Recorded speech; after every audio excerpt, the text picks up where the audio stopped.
Rajeswary Venkitaramanan. Now I am reading 120 words English Shorthand Dictation. So, if you like my dictation, please subscribe, like, add public comments and share to your friends. Okay, start.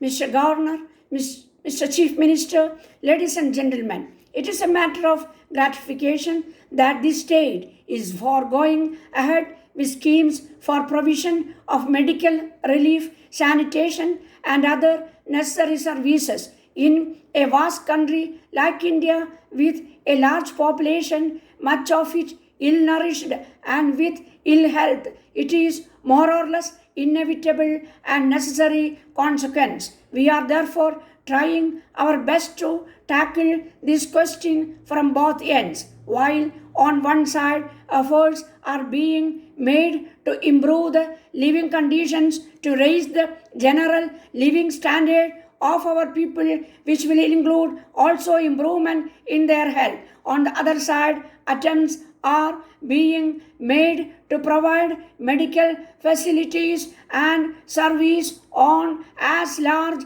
a scale as we can possibly do in our present conditions. I am therefore happy to learn that in this state you have made good progress already and that deficiencies in the various services are being made good very quickly. In modern medicine, for diagnosis, pathological laboratories, and also for electric treatment, various kinds of sera are an absolute necessary. It is found by experience that there are several diseases which can be controlled. They have been controlled in other countries, and to the extent we have been able to use old method and facilities, we have been able to control them in our country too.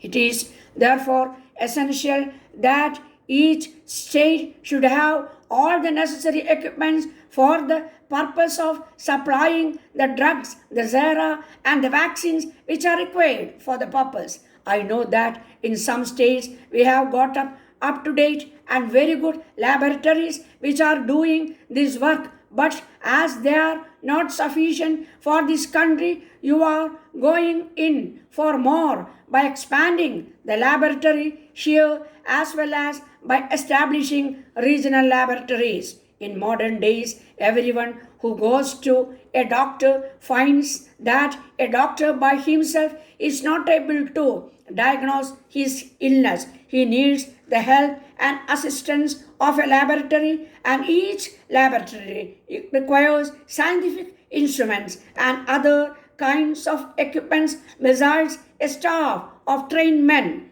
Unless all these are provided, the medical facilities cannot be said to be complete, and however good, efficient, and experienced a doctor may be, he will very often find himself more or less helpless in the absence of all these facilities.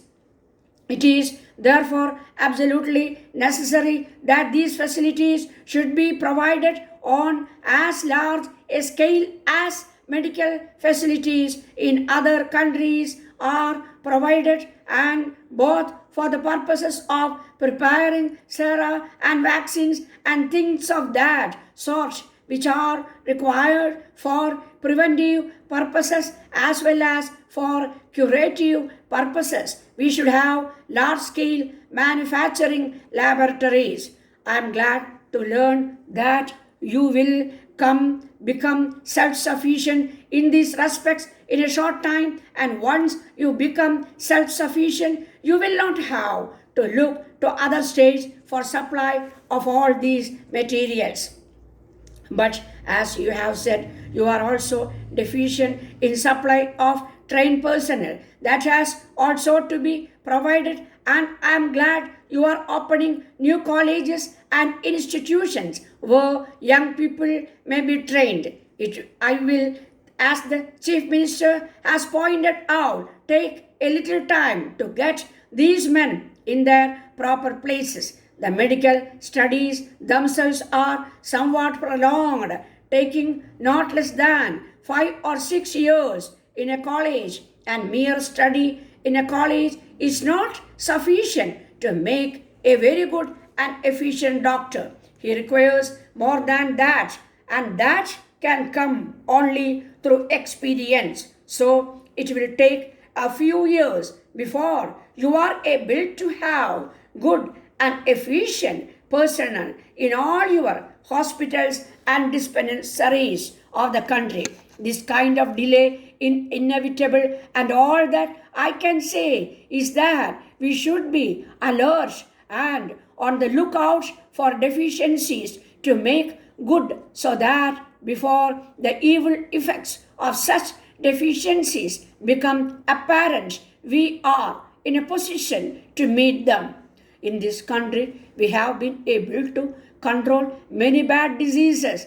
I believe plague has been very largely controlled, and I remembered the days some more than 50 years ago when plague appeared for the first time in this country, and panic is created. For many years after that, it continued to take a large toll of life in this country. But now we do not hear of plague epidemic. I think that has been brought under control, I believe, largely by some kind of vaccination. Malaria is on a fair way to being controlled. That, of course, is not by injections, but by some other means, by some kind of treatment, widespread prevention and destruction of mosquitoes which carry the disease. Similarly, I believe cholera also, wherever it breaks out or shows signs of breaking out, can be controlled and very often brought under control in good time before it can take a very heavy toll of lives. I believe there is a very